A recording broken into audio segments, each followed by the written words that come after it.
नमस्कार, 22 जिले 22 खबर में स्वागत है आप सभी का। आपके साथ मैं हूं सोनल तकिया। खबरों की शुरुआत करेंगे अंबाला से, जहां बीजेपी को विरोध का सामना करना पड़ा है। दरअसल अंबाला में केंद्रीय राज्य मंत्री रतनलाल कटारिया और विधायक असीम गोयल को 2 जगह कार्यक्रम करने थे, लेकिन किसानों के विरोध के चलते बीजेपी को कार्यक्रम रद्द करना पड़ा। भारतीय जनता पार्टी के नेताओं को कृषि कानूनों के चलते ग्रामीण इलाकों के अंदर पिछले लंबे समय से विरोध का सामना करना पड़ रहा है, लेकिन अब यह विरोध शहरों के अंदर भी होने लगा है। आज अंबाला शहर के अंदर केंद्रीय राज्य मंत्री रतनलाल कटारिया और अंबाला शहर से विधायक असीम गोयल को 2 कार्यक्रमों के जरिए कई शिलान्यास और उद्घाटन करने थे, लेकिन भारतीय किसान यूनियन के विरोध और अल्टीमेटम के चलते उन्हें अपना एक कार्यक्रम रद्द करना पड़ा। भारतीय किसान यूनियन का स्पष्ट तौर पर कहना है, जब तक 3 कृषि कानून वापस नहीं होंगे, इसी तरीके से उनका विरोध चलता रहेगा। वहीं केंद्रीय राज्य मंत्री रतनलाल कटारिया से जब इस विरोध का सवाल किया गया तो रतनलाल कटारिया सवाल को टालते दिखाई दिए। अमन कपूर, इंडिया न्यूज हरियाणा, अंबाला। और वहीं पूर्व मंत्री और कांग्रेस के नेता अशोक अरोड़ा की अगुवाई में केंद्र सरकार के खिलाफ विरोध प्रदर्शन किया गया है। तीनों कृषि कानूनों को वापस लेने, एमएसपी पर कानूनी गारंटी देने और महंगाई पर लगाम लगाने जैसे मुद्दों को लेकर कांग्रेस कार्यकर्ताओं ने सड़कों पर उतरकर प्रदर्शन किया है। कांग्रेस द्वारा आज धर्मनगरी कुरुक्षेत्र में कृषि कानूनों को वापस लेने व पेट्रोल डीजल के बड़े दाम वापस लेने के विरोध में विरोध प्रदर्शन किया गया। कांग्रेस के वरिष्ठ नेता अशोक अरोड़ा व लाडवा विधायक मेवा सिंह की अगुवाई में यह प्रदर्शन हुआ। कांग्रेस के हल्ला बोल व विरोध प्रदर्शन का ज्ञापन लेने जब काफी देर तक कोई प्रशासनिक अधिकारी नहीं पहुंचा तो कांग्रेसी भड़क गए व लघु सचिवालय प्रवेश द्वार पर धरने पर बैठ गए। जिला प्रशासन ने भी कांग्रेसियों को मूड को भांपते हुए आनन फानन में भारी पुलिस बल मौके पर तैनात कर दिया। कांग्रेस के कद्दावर नेता अशोक अरोड़ा ने इस घटना की कड़े शब्दों में निंदा करते हुए कहा कि भाजपा सरकार के शासनकाल में कुछ भी हो सकता है। उन्होंने काले कृषि कानूनों व बढ़ते पेट्रोल डीजल के दाम वापस लेने की मांग की। कुरुक्षेत्र से राजीव बरोड़ा, इंडिया न्यूज। और वहीं चरखी दादरी संयुक्त किसान मोर्चा के आह्वान पर दादरी के किला मैदान में जनतंत्र बचाओ दिवस मनाने के लिए जिले भर से किसान इकट्ठा हुए हैं और सरकार और प्रशासन के खिलाफ जमकर नारेबाजी की है। निर्दलीय विधायक सोमवीर सांगवान की अगुवाई में जिला उपायुक्त को ज्ञापन सौंपा गया।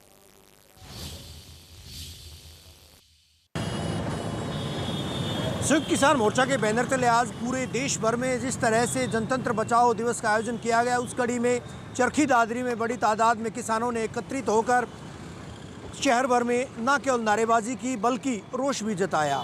चरखी दादरी के किला मैदान में एकत्रित होकर जिले भर से आए किसानों ने नारेबाजी की व रोष जाहिर करते हुए उपायुक्त कैंप ऑफिस तक प्रदर्शन किया। प्रदर्शनकारियों ने साफ तौर पर कहा कि संयुक्त मोर्चा के द्वारा जितनी भी मांगें उठाई गई हैं उनको तुरंत प्रभाव से सरकार पूरा करे, अन्यथा अंजाम बुरे होंगे। संयुक्त मोर्चा के बैनर तले किए गए इस प्रदर्शन के दौरान किसानों के द्वारा न केवल किसानों के खिलाफ दर्ज किए गए मुकदमे खारिज किए जाने, गिरफ्तार किए गए किसानों को रिहा किए जाने, संयुक्त मोर्चा की वजह से घेराबंदी के नाम पर दिल्ली की सील सीमाओं को तुरंत प्रभाव से खोले जाने, साथ ही साथ किसानों के ट्रैक्टर व अन्य वाहनों को तुरंत रिलीज किए जाने जैसी अन्य मांगें रखी गई। किसानों ने साफ तौर पर कहा कि जिस तरह से लगातार दमनकारी नीतियां अख्तियार की जा रही हैं, उसके खिलाफ देश भर के किसानों में रोष है। प्रदर्शनकारियों का नेतृत्व चरखी दादरी से निर्दलीय विधायक सोमवीर सांगवान ने किया व उपायुक्त की मार्फत राष्ट्रपति को ज्ञापन पत्र भी प्रेषित किया और ज्ञापन में तमाम मांगे जोर शोर से उठाएगी, साथ ही इनके समाधान की भी मांग की गई। चरखी दादरी सहयोगी अनिल लहरी व वीडियो जर्नलिस्ट सुमित अवस्थी के साथ रवि जांगड़ा, इंडिया न्यूज हरियाणा। और वहीं यमुनानगर में किसानों ने जिला उपायुक्त को ज्ञापन सौंपा है, जिसमें उन्होंने कहा है कि बेकसूर किसानों को तंग न किया जाए। संयुक्त मोर्चा के आह्वान पर आज किसान यमुनानगर जिला सचिवालय के सामने इकट्ठे हुए और उपायुक्त को ज्ञापन सौंपा। किसानों ने जिला उपायुक्त को सौंपे ज्ञापन में कहा कि बेकसूर किसानों को तंग ना किया जाए। जिस तरह उनके खिलाफ मामले दर्ज कर उन्हें समन भेजे जा रहे हैं, यदि प्रशासन ऐसा करता हो तो प्रशासन के खिलाफ भी आंदोलन करने के लिए मजबूर होंगे। जहां एक तरफ किसान 3 महीने से नए कृषि कानूनों के विरोध में आंदोलन कर रहे हैं, तो वहीं इस दौरान जिन किसानों के खिलाफ मामला दर्ज हो रहा है उन्हें समन भेजे जा रहे हैं। उसके लिए संयुक्त किसान मोर्चा के आह्वान पर सैकड़ों की संख्या में किसान यमुनानगर के जिला सचिवालय पर इकट्ठे हुए और सरकार के खिलाफ जोरदार नारेबाजी करते हुए अनाज मंडी गेट से लेकर जिला सचिवालय तक प्रदर्शन भी किया। जिला उपायुक्त को सौंपे ज्ञापन उन्होंने कहा कि भोले भाले किसानों के खिलाफ मामले दर्ज कर उन्हें समन भेजे जा रहे हैं। वह प्रशासन को ये प्रशासन की गलत कार्रवाई है। यदि पुलिस उनके घर पहुंचती है तो या उनका जो किसानों का विरोध करेंगे। यदि किसान अपने हक के लिए लगातार शांति आंदोलन कर रहे हैं, पुलिस नहीं मानती तो किसान उन्हें बंधक बनाने से भी पीछे नहीं हटेंगे। यमुनानगर से देवीदास शारदा, इंडिया न्यूज़ हरियाणा। और वहीं जींद के खटखड़ टोल पर किसानों ने दमन विरोधी दिवस मनाया है। किसानों ने एसडीएम को राष्ट्रपति के नाम ज्ञापन सौंपा है।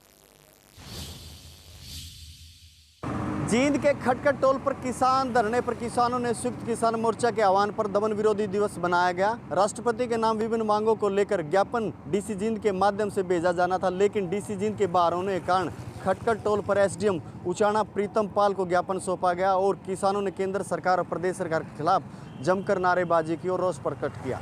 जींद से इंडिया न्यूज़ हरियाणा के लिए रोहतास बोड़ा की रिपोर्ट। और वहीं 3 कृषि कानूनों के खिलाफ जहां किसान 3 महीनों से डटे हुए हैं, तो वहीं कांग्रेस भी सड़कों पर उतरकर बढ़ती हुई महंगाई और तेल कीमतों में हो रही बढ़ोतरी को लेकर विरोध प्रदर्शन कर रही है। सोनीपत में विधायक की मौजूदगी में कांग्रेस कार्यकर्ताओं ने बैलगाड़ी से जुलूस निकालकर विरोध प्रदर्शन किया है। प्रदर्शन में शामिल विधायक ने कहा है कि ये प्रदर्शन कृषि कानूनों के खिलाफ बढ़ती हुई महंगाई और पेट्रोल डीजल के दामों में हो रही बढ़ोतरी को लेकर किया जा रहा है। उन्होंने कहा कि केंद्र सरकार के खिलाफ उनका ये विरोध प्रदर्शन आगे भी जारी रहेगा।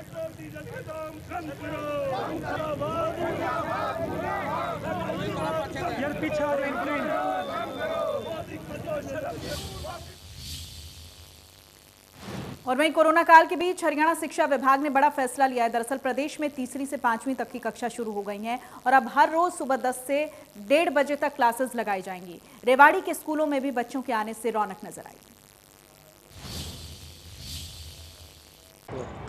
इस समय हम खड़े हुए हैं रेवाड़ी के महाराजा अग्रसेन पब्लिक स्कूल के अंदर। आज से शिक्षा विभाग ने परमिशन दे दी तीसरी से 5वीं क्लास के बच्चों को, क्योंकि कोरोना जैसी वैश्विक महामारी के चलते लंबे समय से स्कूल बंद पड़े हुए थे और बच्चे अपने घरों में कैद थे। लेकिन 11 महीने के अंतराल के बाद आज बच्चों ने आना शुरू किया है और प्रशासन ने भी इसके लिए पूरी गाइडलाइन जो है वो स्कूल संचालकों को जारी कर दी है कि यहाँ पर जब भी बच्चे स्कूल में आएंगे तो पहले उन्हें सैनिटाइज कराया जाएगा, उनकी स्कैनिंग की जाएगी। मैं अपने कैमरा पर्सन को कहूँगा कि वो दिखाएं कि किस प्रकार से बच्चे एंट्री कर रहे हैं और उनकी स्कैनिंग भी की जा रही है और यहाँ पर उनके हाथ भी सैनिटाइज कराए जा रहे हैं।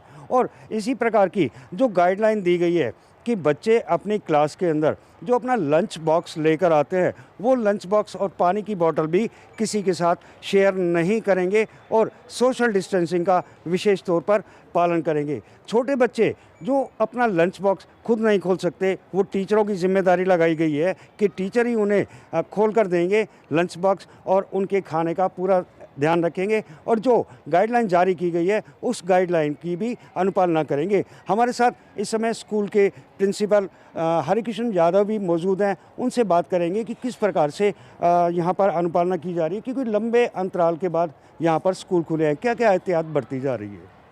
सबसे पहले तो मैं अपने प्रदेश के मुख्यमंत्री जी का, शिक्षा मंत्री जी का आभार व्यक्त करता हूँ कि उन्होंने पेरेंट्स की जो लंबे समय से इच्छा थी कि बच्चों को स्कूल बुलाया जाए और एजुकेशन, ताकि उनको एजुकेशन बढ़िया दी जा सके। इसके लिए हमने सबसे पहले तो गेट पे ही बच्चों को सैनिटाइज करवाते हैं, थर्मल स्कैनिंग होती है और जहां हमारी पानी की व्यवस्थाएं हैं विंग वाइज, हर विंग के ऊपर वहां भी अगर बच्चा टॉयलेट जाता है, पानी पीने जाता है तो वहां भी सैनिटाइज करवाते हैं। इसके साथ ही सभी बच्चों को, अभिभावकों को हमने निर्देश दिए हैं कि सभी बच्चे मास्क में आएँ, वाटर बोतल अपनी साथ लेके आएँ और लंच बॉक्स भी क्लासरूम में ही टीचर की वहीं उपस्थिति के अंदर बच्चे करते हैं।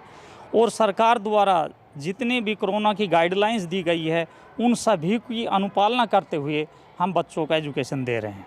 क्या जो अभिभावक हैं उनकी भी अनुमति होती है बच्चों को स्कूल भेजने में, क्योंकि छोटे बच्चे हैं? हाँ, सभी पेरेंट्स ने अपने सहमति पत्र पे हस्ताक्षर करके तब स्कूल के अंदर भेजा है। वो चाह रहे थे कि हमारे बच्चों को बुलाया जाए। अब ये जो आज से स्कूल में बच्चे आ रहे हैं तीसरी, चौथी, 5वीं के, उनके पेरेंट्स पहले से ही तैयार थे सहमति देने के लिए, भेजने के लिए, परंतु सरकार की गाइडलाइन के कारण हम उनको नहीं बुला पा रहे थे। और आज जैसे ही हमने कल पेरेंट्स को सूचना दी, सभी पेरेंट्स ने अपने जो सरकार द्वारा सहमति पत्र है जो जारी किया गया है उस पर हस्ताक्षर करके और तब बच्चे उसको लेके आ रहे हैं। आप बात करें परसेंटेज की कि पहले की अपेक्षा अभी, क्योंकि भले ही रेवाड़ी जो है वो कोरोना मुक्त हो गया, अभी यहाँ पर कोई भी केस नहीं आ रहा है लंबे समय से, लेकिन एहतियात बरतना अभी भी काफ़ी ज़रूरी है। हाँ बिल्कुल, अगर क्योंकि ये इस प्रकार की महामारी है, यदि एक बार ये फैलने लग जाए तो फिर रुद्र रूप ले सकती है। इसलिए हम सभी को कोरोना की गाइडलाइन, मास्क और 2 गज की दूरी, ये इसका पालन करना बहुत ज़रूरी है। क्या पहले की अपेक्षा आप बच्चे पहले की तरह पूरे बच्चे आ रहे हैं या उनमें कुछ कमी आई है? छठी से जो 12th तक पहले से स्कूल जो खुल रहा था उसमें हमारी 100% हाजिरी चल रही है। हाँ, 3rd, 4th, 5th के बच्चों की आज 50% उपस्थिति है, जो आने वाले समय में उनकी संख्या निश्चित रूप से बढ़ेगी। बिल्कुल, देखिए जो कोरोना काल के दौरान अब लंबे अंतराल में 11 महीने बाद लगभग स्कूल खुले 3री से 5वीं कक्षा के, और पूरी एहतियात यानी कि प्रशासन और शिक्षा विभाग ने जो गाइडलाइन जारी की है उसी के अनुसार यहाँ सब कुछ देखने को मिल रहा है। हाथ सैनिटाइज कराए जा रहे हैं बच्चों के, उनकी थर्मल स्कैनिंग भी की जा रही है, और यहाँ तक कि इतनी भी एहतियात बरती जा रही है कि उनका लंच बॉक्स और पानी की बोतल को दूसरा बच्चा शेयर नहीं करेगा, और टीचर की अनुपस्थिति बिल्कुल भी नहीं होगी। टीचर वहाँ पर होगी तभी वो लंच करेंगे, तभी अपनी पानी की बोतल यूज़ करेंगे। टॉयलेट वगैरह को भी पूरी तरीके से सैनिटाइज कराया गया है। श्याम बाटला, इंडिया न्यूज़, रेवाड़ी। और वहीं कैथल में भी 3री से कक्षा 5वीं तक के बच्चे स्कूल पहुंचे हैं। बच्चों और अध्यापकों में खुशी की लहर नजर आई। हरियाणा में 3री से लेकर 5वीं तक की कक्षाएं आज शुरू हो चुकी है। कैथल में प्राइमरी स्कूल के अंदर काफ़ी संख्या में बच्चे पहुंचे, मास्क लगाकर बच्चे पहुंचे, और जिस समय स्कूल में बच्चों की एंट्री हुई तो वहां पर बच्चों को सैनिटाइज भी किया गया। उसके साथ साथ टीचरों द्वारा भी बच्चे क्लासेस में बैठे और वहां पर 1-2 गज की दूरी का बिल्कुल ध्यान रखा गया। और आज टीचरों द्वारा बच्चों की पढ़ाई दोबारा 11 महीने के बाद शुरू हुई।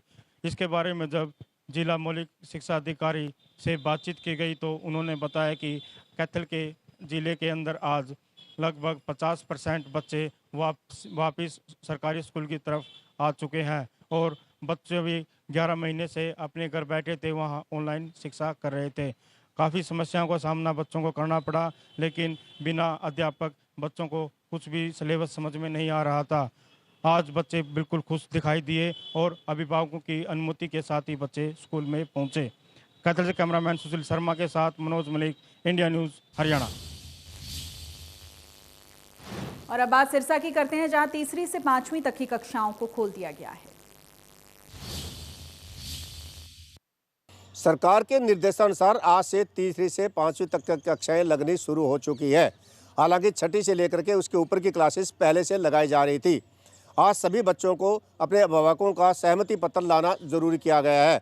हालांकि सरकार के जिस तरह से SOP जारी की गई है कि कोविड-19 की जो सभी गाइडलाइंस हैं उनकी पालना की जाए, उसी के अनुसार स्कूलों में देखा गया कि हाथ सैनिटाइज करवाए जा रहे थे। इसके साथ साथ थर्मल स्कैनिंग का भी प्रबंध किया गया था। कई स्कूलों में इस तरह भी हिदायतें दी गई थी, जो बच्चे बाहर घूम रहे थे उनके भी सोशल डिस्टेंसिंग का ख्याल रखा जा रहा था। हालांकि करीबन 11 महीने बाद स्कूल में बच्चे पहुंचे, बच्चों में काफ़ी उत्साह देखने को मिला। ऑनलाइन ऑफलाइन कक्षाएं लगातार जारी रहेगी। स्कूल अध्यापकों का ये कहना है कि जिस प्रकार से ऑनलाइन कक्षा पहले लगती थी वो जारी रहेगी, क्योंकि किसी भी बच्चे पर दबाव नहीं बनाया जाएगा स्कूल आने के लिए। इसलिए ऑनलाइन ऑफलाइन दोनों कक्षाएं लगातार जारी रहेगी। सिरसा समर सिंह जानी, India news, Haryana.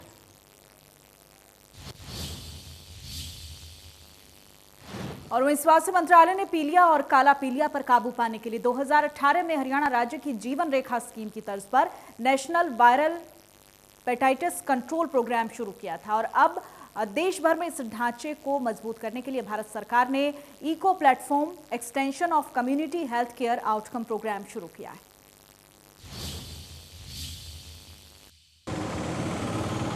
Hepatitis B व सी यानी पीलिया व काला पीलिया की रोकथाम के मकसद से हरियाणा सरकार के द्वारा वर्ष 2013 में एक कार्यक्रम का आगाज़ किया गया था। हरियाणा की जीवन रेखा स्कीम के तहत पीलिया भगाओ अभियान का आगाज़ किया गया था। उससे प्रभावित होकर वर्ष 2018 में national viral hepatitis control programme शुरू किया गया और उस प्रोग्राम की आशातीत सफलता के बाद अब इको प्लेटफॉर्म यानी extension of health care platform programme आयोजित किया जा रहा है और इसके तहत अब पीलिया की रोकथाम के मकसद से वृद्ध योजना चलाई जा रही है। हालांकि एक बात अगर हरियाणा के परिप्रेक्ष्य में करें तो यहाँ पर अब पीलिया के मरीज़ कम होते जा रहे हैं। हेपेटाइटिस बी व सी के मरीजों पर लगाम लगाने के लिए वृद्ध योजना बनाई गई। जो योजना 2013 में लागू की गई थी, 18 में उसको विस्तृत रूप दिया गया और अब उसको और वृद्ध रूप दिया जा रहा है और इसी का परिणाम है। अगर मैं भिवानी ज़िले के संदर्भ में बात करूं, यहाँ पर 300 मरीज़ अभी तक ठीक हो चुके हैं। महज 50 मरीज़ हैं जिनका अभी फ़िलहाल उपचार चल रहा है। नोडल अधिकारी और भिवानी के PMO रघुवीर सांडिल्य, डॉक्टर रघुवीर सांडिल्य की अगर बात की जाए तो उनका कहना है कि अलग अलग फेज़ में बीमारी सामने आती है। एसिम्प्टोमेटिक बीमारी के मरीज़ 90% होते हैं जिनके कोई लक्षण सामने नहीं आते हैं। हालांकि जिन मरीजों में लक्षण सामने आते हैं उनको एक टोकन दिया जाता है, उसके बाद उसकी जांच की जाती है। जांच के बाद तमाम टेस्ट करवाए जाते हैं, परीक्षण करवाए जाते हैं। उसके बाद पुष्टि होने पर 3 महीने की दवा दी जाती है और इस योजना के तहत 3 महीने की दवा के बाद एक बार फिर से उसका दोबारा परीक्षण करवाया जाता है। अगर दोबारा से लक्षण उसमें दिखाई देते हैं तो 3 महीने और दवाई दी जाती है, यानी 6 महीने में संपूर्ण इलाज उसका हो जाता है।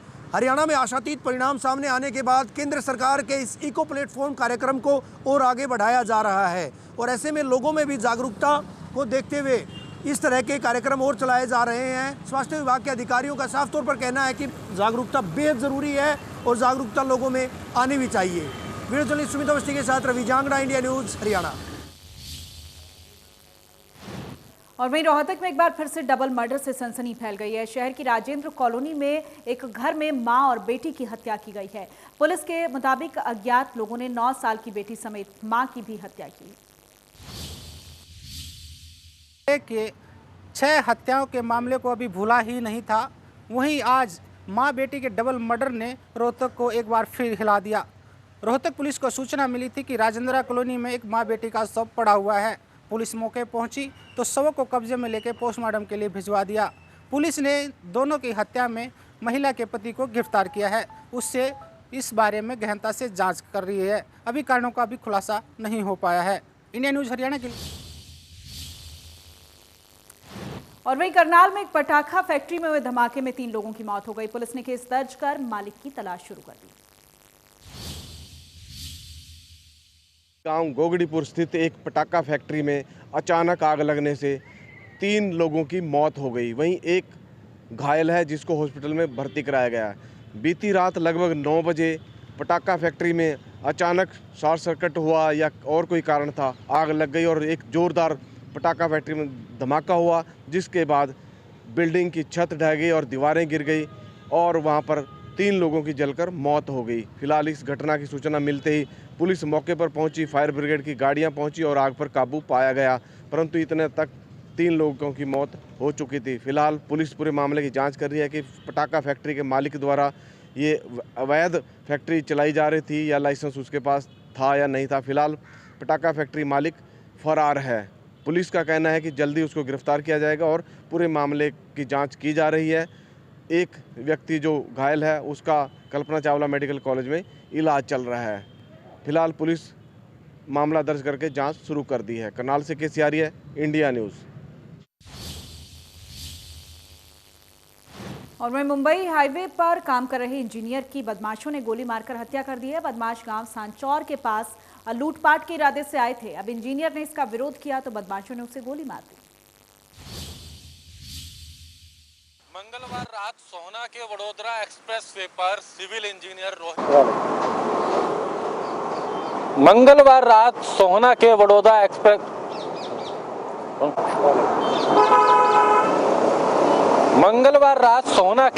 एक्सप्रेसवे पर कंस्ट्रक्शन साइट पर सिविल इंजीनियर। और वहीं पंचकुला में बंधक बनाकर लूट करने वाले 3 आरोपियों को डिटेक्टिव स्टाफ के इंस्पेक्टर और उनकी टीम ने प्रोडक्शन वारंट पर लेकर कोर्ट में पेश किया है। आरोपियों को 3 दिन की पुलिस रिमांड पर भेजा गया। आरोपियों ने गांव बाढ़ के गैस के गोदाम में रह रहे शख्स और उसके परिवार के साथ मारपीट की थी। उन्हें बंधक बनाकर लूट की। आरोपियों के खिलाफ पहले भी कई केस दर्ज हैं। उसमें एमटीपी को साथ जोड़ लिया, मर्डर का केस साथ जोड़।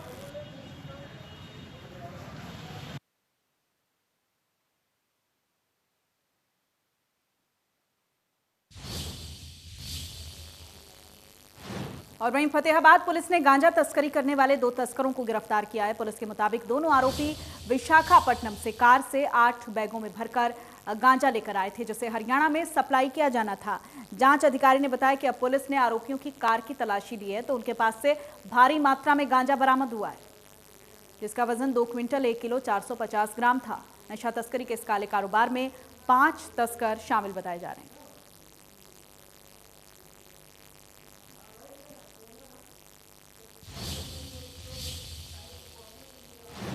और वहीं पलवल में लिंग जांच मामले में आरोपियों की गिरफ्तारी के बाद अब बाकी फरार आरोपियों की भी जल्द गिरफ्तारी होने वाली है।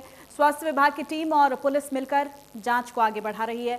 बीते दिनों स्वास्थ्य विभाग की टीम ने ऐसे दलालों को पकड़ने में कामयाबी हासिल की थी जो पलवल से गर्भवती महिलाओं को लिंग जांच करवाने के लिए दूसरे शहरों में ले जाते थे और 50,000 से ज्यादा रुपए वसूलते थे।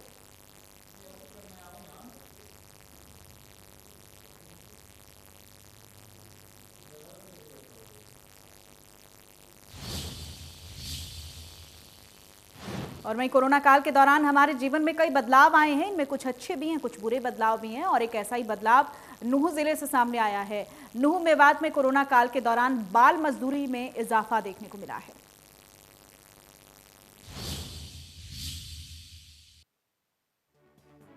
कोरोना काल में लोगों को तमाम मुश्किलों का सामना करना पड़ा। आर्थिक मंदी ने परिवारों की कमर तोड़कर रख दी। नूह जिले में भी इसका बड़ा असर देखने को मिल रहा है। नूह मेवात में कोरोना काल के दौरान बाल मजदूरी के आंकड़े में बढ़ोतरी हुई है और जिला बाल संरक्षण अधिकारी से लेकर बच्चों के लिए काम करने वाले एनजीओज भी इससे इत्तेफाक रखते हैं।